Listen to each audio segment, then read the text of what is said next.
So there's some new MMO that's going to come out later this year that's being made in Japan called Blue Protocol. This video is I played Blue Protocol Day 1 Impressions by MMO Byte.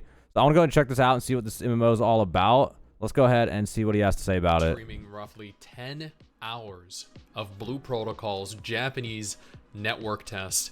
And let me just preface this entire video by stating this game has not only lived up to my expectation of it, but it has also surpassed it. I played... That's a good premise. ...the first beta test that this game had. Admittedly, that beta test had a lot of issues. The combat was kind of clunky, the animations were kind of clunky.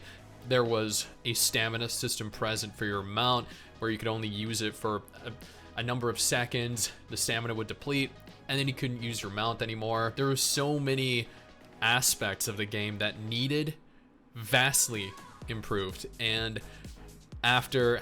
Dude, that does sound weird. Like, you use a mount and you just can only use it for a few seconds. That does sound like jank as hell. Having spent 10 hours roughly in it today, I can say that a lot of the issues that I had, that I saw were present during that first beta test, are no longer there.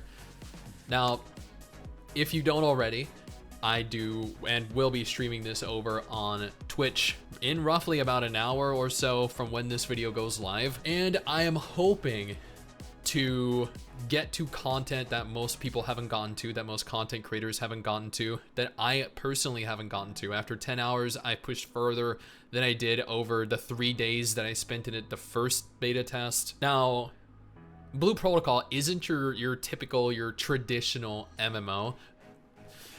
Typically, MMOs are very linear, or then in cases of Black Desert, they're very open and freeing, but Blue Protocol, it provides a sense of being linear, but also at the same time gives you a level of freedom that you don't typically possess. And let me elaborate on this a little bit. So, as an example here, the class system. What? Typically in MMOs, you have a class. That class is specific to your character. That's not always true. There's a lot of MMOs, like I remember Archage. It was literally just like you could go any number of combinations of anything you want and then respec and do it over and over again. You learn your abilities. You, in rare instances, have a talent tree. In Blue Protocol, I decided to play Mage. Also, I want to stop for a second and say, I'm glad this is an actual MMO. It's not going to be like Genshin or something where it's like literally it's just a single player game basically.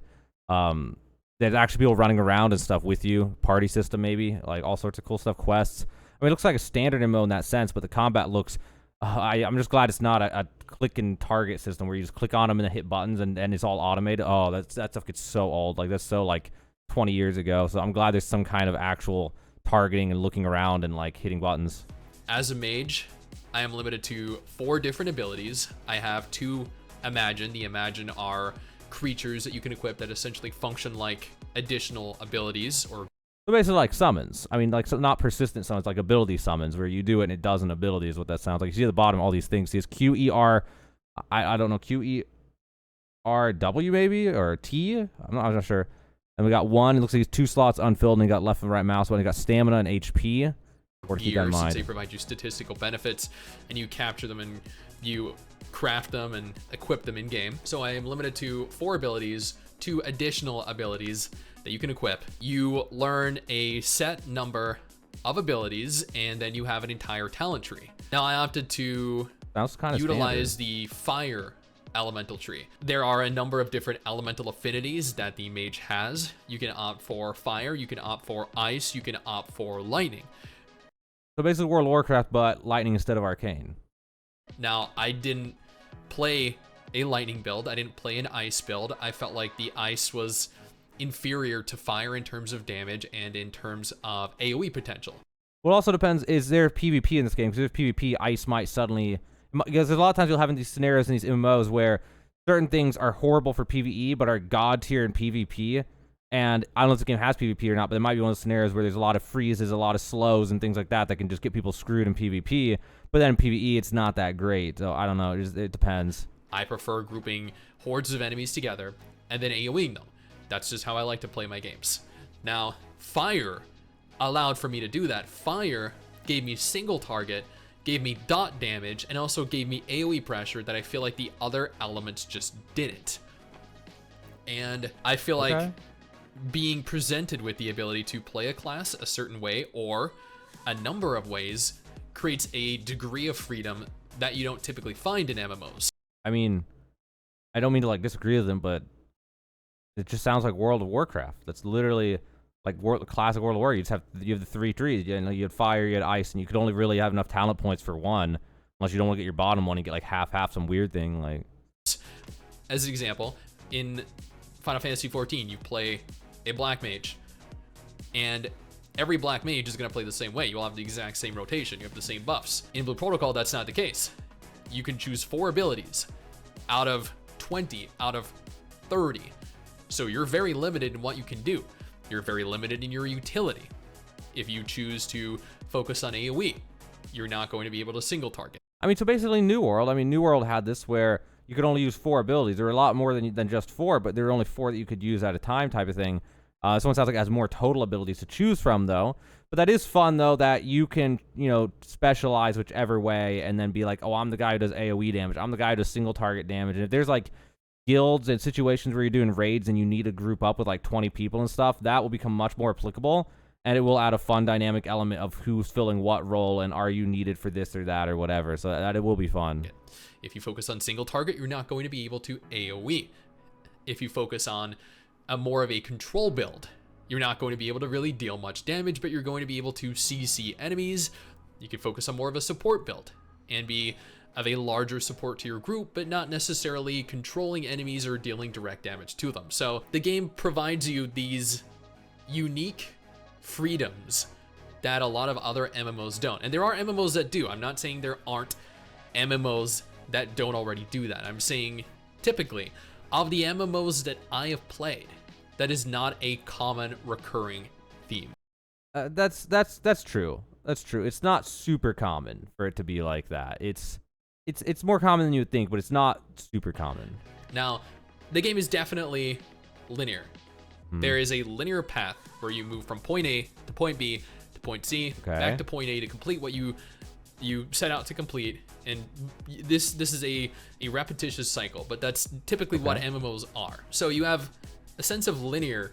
I mean, wait till Ashes of Creation comes out, you know, in 2045 or whatever, though. Progression. And you also have that sense of freedom with regards to your class. But the world itself also has a level of freedom, in so that it looks like he's lagging out of his mind in this city from all the players that are there, which I think is great personally. I love it when there's so many players around that makes your game lag. I always just feel like so happy when that happens. There are quest objectives that you're forced to do to progress with the main story or to progress with the side content in the game. Then there is the looting of all the shiny objects that are around, and there are a surplus of them, trust me. There are gems, there are plants, herbs, so like, ore. Like Lost, are they? Oh wait, they're collectibles for crafting, and then also are there collectibles like the Makoko seeds from Lost Ark? Are we talking like completionist items, or are you talking just crafting items and selling things and making money? There are various different categories, and the whole looting of all of the items is something you're going to be doing a lot of, trust me, because okay, let me kind of veer off here into adventure rank, because I feel like this is integral to pretty much the rest of my thoughts on the game. Adventure rank in this game is essentially the gate with which you need to progress through if you want to continue making any kind of progress through the game. At level 6, I believe I was, I hit a point where I could not take any more quests. This is because to progress any further, I needed to hit adventure rank level 2. Now, hitting adventure rank level 2 meant that I needed to unlock a number of different conditions. These conditions involve things like killing X amount of monsters, looting X amount of rocks out in the world, picking X amount of this specific flower, fish.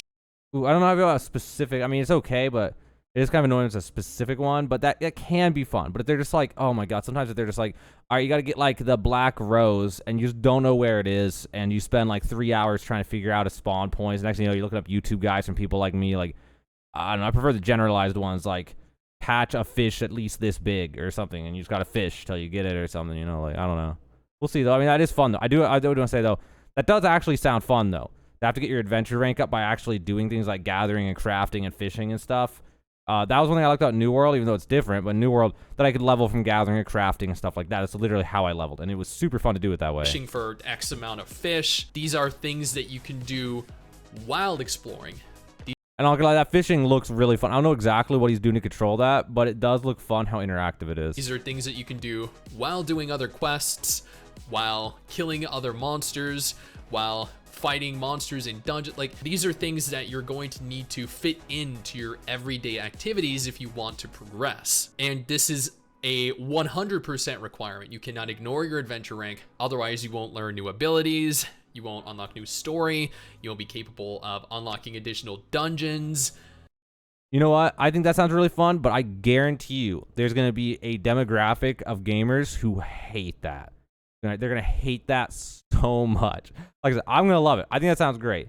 There's going to be people who they just want to kill monsters, do dungeon grinds, and it's like, you know, reinventing it and doing it a different way will make them very unhappy, but we'll see. You'll hit a wall, and this is a wall that cannot be overcome unless you, again, complete all of these prerequisite conditions. Admittedly, the adventure rank can be annoying. I did find it to be a little bit frustrating because this was a Japanese beta, and therefore... Oh, that's frustrating for that reason. When you can't read anything, that's going to be tough, man. Now it's going to be not fun. I remember I used to try, back when I was actually obsessed with all this stuff, like actually trying to get into things like that. I think I was like 18. And also, it wasn't as good at tech back then. It'd be a lot easier now to do this. But I remember playing some game where it was all in Japanese by doing something like this. And I would actually print screen and then save an image of the text and then put it into an OCR software to see what it said if there was some critical thing I wanted to know. I'm sure that's a lot easier to do now than it was back then. But it's still a lot of work, though. And it's not really, I don't know, not really practical for every little thing in this. Or I didn't understand much of what was going on, and I could only translate so much accurately.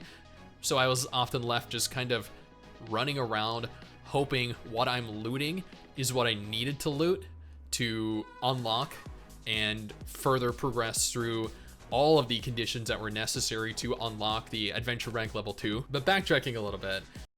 Yeah, that just sounds like an issue of once it's in English, it'll be fun. Like, that doesn't sound too bad. The game, linear, while also offering a degree of freedom. Now, as I played the original beta, I noted at the beginning that there were a lot of issues that needed fixed, that needed remedied, because like it dragged the game down and really made it feel cheap. That is not the case with this beta test. This beta test had a lot of revamped features, a lot of revamped functions, mechanics, content, and made for a very enjoyable experience. There's a lot of depth to this game. There's more depth to this game than I feel is typically present in other MMOs. I mean, that's fair. Most MMOs suck. Most MMOs have no depth at all. So if you have any depth, you're instantly on the top of the leaderboard for that. It's like crazy. There's the option to play any class you want to on a single character, and I know Eden Eternal did this. I know Final Fantasy XIV did this, but it's not something typically MMOs allow for. So you can level all the classes on one single character. There's that was like Archage. Archage, you could do that. I remember my brother. Oh my god, I remember Archage. My brother, my god, he doesn't game anymore. But so I figured out how to make infinite money in Archage back when it first came out, which you can't do it now, but you know, back then you could. Which was, there were so many people putting money into the game to buy work energy that you could buy the work energy potions for so cheap that then you could buy work energy potions and then convert the items into trade goods. I can't even remember what they were. It'd be like, I don't even remember the items. Let's just say like radishes into something, and then that something's used in a trade pack or something. You know, saffron, that was one. We get saffron, we convert it into herbs or some generic thing for trade packs or something, and then we would sell it back on the market and turn a huge profit on that conversion. The catch was it uses your work energy, but it made enough money to where when the work energy potions were cheap, you could just buy work energy potions, and then you do it over and over again, you infinite money, and doing that leveled your character. But I'm not someone who can do dailies and stuff. I get burnt out. I work in bursts. If you've ever seen this YouTube channel, look through my videos, you'll see that. I like new game, work in a burst for like a week or two, and then I just burn out.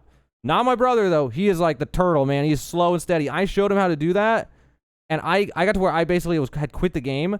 I came back like a month later, and he was still playing every single day, And he was doing that every single day. He had leveled every single class ability to maximum just by converting things. He had one of the best houses in the entire server and one of the best areas and things. Like, he'd just been there every day consistently and just like did his stuff. It was so funny, man. But like, I don't know. So I mean, it's definitely been done before. It's very rare. But it's definitely a good system. I prefer that over. I'm not a fan of the World of Warcraft system, at least how it was in Classic, where it was like, well, it's not as bad in Dragonflight because you can just, pay to upgrade them or whatever to a certain level. But like in Classic, where it was like 0 to 60 or, Burning Crusader 0 to 70. Oh, I want to do a mage now. I got to do the whole, like, even if you're speed running it, like 8 to 20 hour grind to get them maxed up. It was like, oh, it makes you not even want to do it for someone like me. Some people loved it though, but I was not a fan. The Imagine system, where you craft Imagine, which are creatures that you can equip use in battle to provide you additional abilities. Like as a mage, I equipped one that could heal what is this, like ice chicken? Me and heal other players that weren't even in my party out in the field, which gave me additional survivability, additional utility in a group environment. You could also equip those purely for a statistical advantage because they give you an item level like advantage. To like gear scaling. To enter dungeons, you are required to have a certain item level, and that can be boosted by equipping Imagine. So they function. It's like an extra piece of gear. An extra piece of gear that gives you an active. Similarly to gear, while also providing a skill. Kind of like a trinket in World of Warcraft. So they fill a multitude of different roles. And then there are combat Imagine that you can use. So again, they fill a lot of roles. There are a lot of life skills. Fishing. There is a very large focus on crafting. Gear is only Oh my god, I'm so happy to hear that, man. I am such a gather crafter addict, dude. I'm like a crackhead for gathering and crafting. That is all I ever did in New World. I did like in my entire 1,500 hours on New World, I probably did like 8 dungeons. I know some people are like, what? They probably done like hundreds. I did like 8 in like 1,500 hours. All I did was craft, gather, trade, war. That was all PvP. Those things. That was all that's me. All I could do. Could not get into the PvE at all. Obtained through crafting. You need to go out. You need to farm items to craft your gear.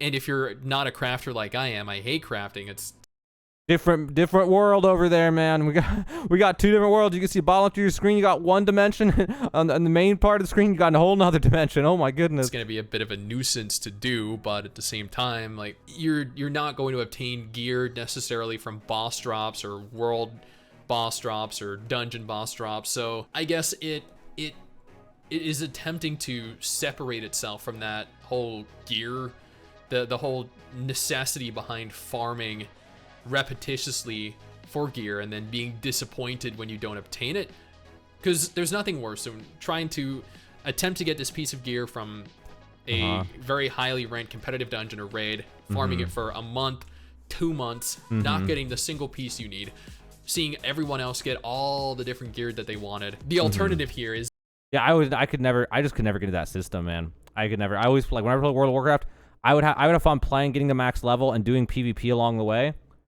As soon as I got to max level and got to do that gear grind, I couldn't do it, man. I did in New World because I could craft it. I would just go out and gather. I had max profession levels. I was a master crafter. I had that title of all crafting professions at 100 before like anyone else on my entire server. I was like one of the first ones. But gear grind, I could just going in and doing repetitive dungeons. Like, I know it's ironic because you think like, oh, gathering hemp, gathering herbs, gathering stuff, that's repetitive, and it is. But I think just because the fact I can sell those for money as I go, and I feel like I can buy and sell and trade around on those things, adds this level of it to me that makes it feel more dynamic and less repetitive. But I don't know, it's just weird. Like, I knew this guy, and he did logging. Like, he probably did like 400 hours of logging to make money. Now, I can't go that hard. To me, that's repetitive. I would always be bouncing around, and that kept it fun for me. But just like, everyone's got their own thing. That's what's so crazy about video games and people. Like, when I really feel it when I see it. It's like, different world. This guy likes the actual killing mobs forever. I don't. It's such an interesting perspective to hear. Is that you enter these dungeons, you enter these raids, and you get materials. These materials are then used to craft gear that you wouldn't otherwise get, or that you're not going to get.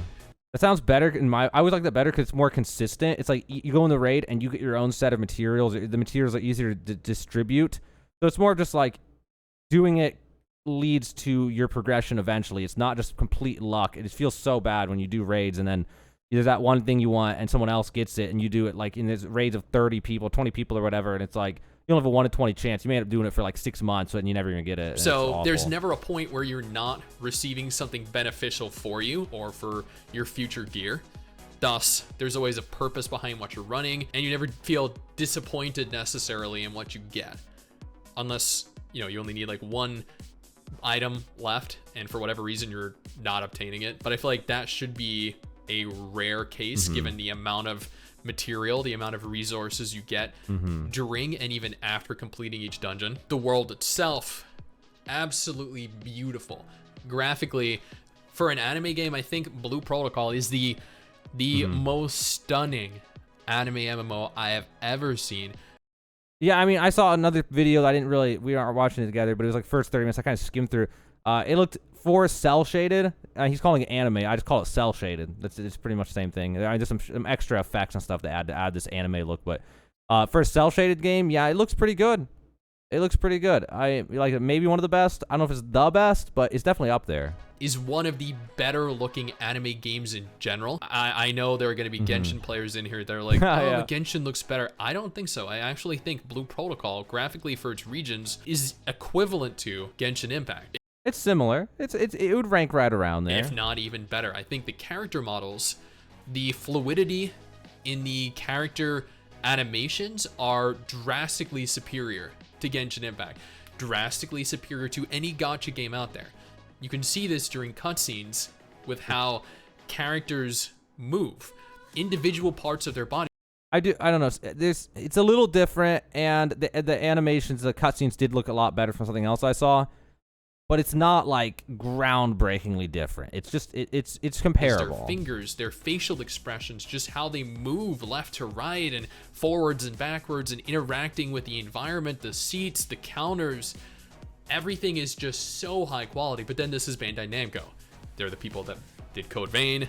They are the people that published. Yeah, the way you see his character and the way his character moves around, I do like this over Genshin. It is a little different. It's hard to explain it, but it does have this more grounded feel about movement, and it kind of, I don't know, does feel kind of nice. It looks like it feels kind of nice. They have developed a ton of Tales of games, so they have a very long history with successful games. The combat is drastically superior to what I had played back during the previous beta test. The first beta was very clunky. This was so smooth. Everything just, it moved in unison. Running around, attacking, transitioning from attacking to your mount, transitioning from your mount to your attacks. Aerial combat, grounded combat where you're jumping off a cliff and shooting enemies as you fall. I'm glad they have that. I always hate games where once you fall, you're just like, oh, I can't move. Fuck, I'm dying. Like, oh my, I love it when you're falling and you're like shooting fireballs as you go down and stuff. Like, that's fun. The combat was phenomenal. Granted, the abilities were admittedly, for the first few hours, very plain, very ordinary, not very impactful. But I mean, that's pretty standard. I mean, think about like a warrior in World of Warcraft Classic, and like, oh god, like the first like 30 levels.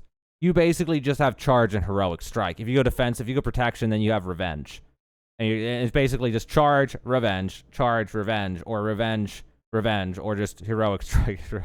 I mean, you get a few things, but you don't really use them. It's not until you start getting higher up and you've got like concussive blow and all these other fun things. But that makes sense. We were only, I think, level 4 or 5 for the first 4 hours of the stream. We are also limited to a max level of 20, I believe, for this test phase. So we're not going to be able to see what abilities we get at level 30 or 40, whatever they end up making the cap ultimately end up. But the combat was absolutely phenomenal. It looks blew phenomenal. My expectations out of the looks water. Really good. Having played it originally, I feel like for the first 10 hours of playing an MMO, and I played this in Japanese, so I spent a solid like hour and a half trying to translate everything on screen. But my first 10 hours spent in Blue Protocol, this new version of it, this finalized version of it, were better than I thought they were going to be. My impressions were so far above. I did not anticipate to have as much fun as I did. Now, I mean, from what I've seen so far, I will say it does look really, really good. I'm not saying it will continue to be as fun. I'm not saying it won't grow to be even more fun as I continue to unlock new features, like additional dungeons, like the raids I did, the dungeons of which were actually a lot of fun. There were interesting mechanics in the dungeons that I could utilize to deal additional damage to monsters, additional damage to bosses. But I wonder if there's going to be healer builds. If there's a certain class you can get and then have all 4 of your abilities be heals and buff heals. Like, if so, that'd be so much fun. If you could swap them out when you need to. So, like, when I'm playing solo, I just have whatever. And then it's like, oh, I want to play with a group in a raid. I just swap everything out. I'm going to be the healer. You guys can take off all your heal abilities. I'll do all the healing. I wonder if that's a thing, because I love playing healer. That'd be really fun. I don't want to delve too deeply into this on day one, because my opinion of certain features and certain aspects of the game are likely going to change as I progress through it on day 2 and spend 20 hours in the game.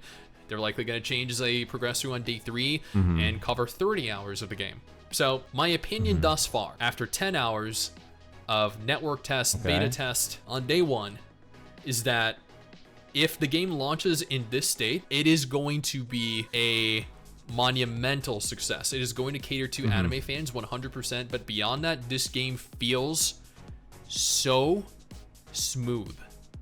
Yeah, even just a little combat right here. Like, I think from what I'm seeing, just because of the combat, how it feels, it doesn't matter if it's anime and you're not a fan of anime. I think it'll still be fun for so many people. So high quality. And also all the gathering, crafting, and all that stuff. It really sounds like it has a lot going for it. It really does. I can't wait for all of you to get to test this out, because this, again, exceeded my expectation. And if Amazon don't ruin it, and oh, is Amazon gonna publish it? Ooh. Oh boy. They have the potential to, but they also have the potential not to. And if the monetization isn't ruined from Bandai Namco, if they don't make this pay to win or heavily pay to advance or heavily catering to whales, then I think this might... Yeah, that could definitely be the nail, and that could just instantly take one of the best games coming out and instantly make it one of the crappiest games ever. That could happen. It actually could. Might be. That's a scary thought. Potentially one of the biggest releases of the year, and the only anime MMO that is left, that is relevant, and that is of any kind of success in the genre. Hopefully you guys join me on Twitch an hour from now, roughly, or if this video ended up being like 20 minutes long, 40 minutes from now, as we continue through day 2, as we continue to make additional progress. If not, I'll have another video of day 2 footage, probably tomorrow, or alternatively, if Blue Protocol isn't your thing at all, absolutely no problem. I have 2 different videos on screen right now, one feature. Okay, so yeah, I think it looks great, man. I actually had not even heard of it until now. I guess probably because it's exclusively in Japan or whatever. But yeah, so this was I played Blue Protocol Day 1 Impressions by MMO Byte. Yeah, I think this looks really good, man. I think that it has a lot going for it as far as the crafting. We didn't get to see a lot of the gathering crafting since well, first off, it's in Japanese, so that makes it very hard for him. But also, he even said himself, he's not someone who likes the crafting cycle in MMOs. So that might explain why he didn't have any. He had like pretty much almost maybe actually 0 footage of the gathering and the crafting in that. But if the gathering and crafting is solid, people really sleep on the gathering crafting importance in MMOs. Because I don't know, people like this is where New World went wrong. New World was right in the beginning when it was like you have freedom to do it any way you want. And the game was like you can get to 600 gear score by being a gatherer and selling things and buying things. You could be by being a crafter. You could do it by going in dungeons. There was like you could be your own player. And then they started like pivoting to where they're like, no, we changed our mind. To hell with gatherers, to hell with crafters. Dungeons, man. You've got to do dungeons. If you don't like the dungeon grind, get the hell out of my MMO. And that was basically like that was to me, I think that was the biggest death blow to New World, because people always sleep on the passive players. Because for like I understand why. They're not vocal. There's this huge segment of passive players that's like maybe even majority where they just come home, they get on the game, they just want to play quietly and just play a video game.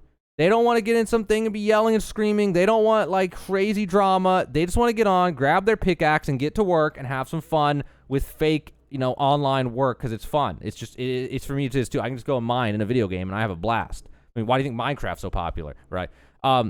And making sure you have mechanisms in an MMO that lets those players have fun and be relevant and useful and like, not useful, but like, involved in the cycle of the game, in the economy, or anything, that helps make the game more universally playable by everybody. Like, when you make it too niche and it's all about dungeons, you exclude this massive, massive segment of players that just want to go and pick herbs and craft things and explore. And I don't know. So it looks like, it sounds, from what he said, it sounds like it could have a lot of elements that will appeal to that audience. And if that does, it'll help a lot to make it much more mainstream. Because the combat's fun, it looks fun, and it can be fun, but that's still it's a narrower segment of people than you would think that are there only for the combat and nothing else.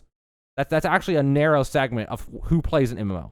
In my opinion, the majority of people are passive gamers who just want to go in and just chill and have fun and do their thing, you know. Like, so we'll see. I think it looks good. I never heard it till today. I will link this video in the description of this video. This again was by MMO Byte. Go ahead and check it out. Give them a like, subscribe. That was a great video. I enjoyed that a lot. That gave me a lot of info about the game.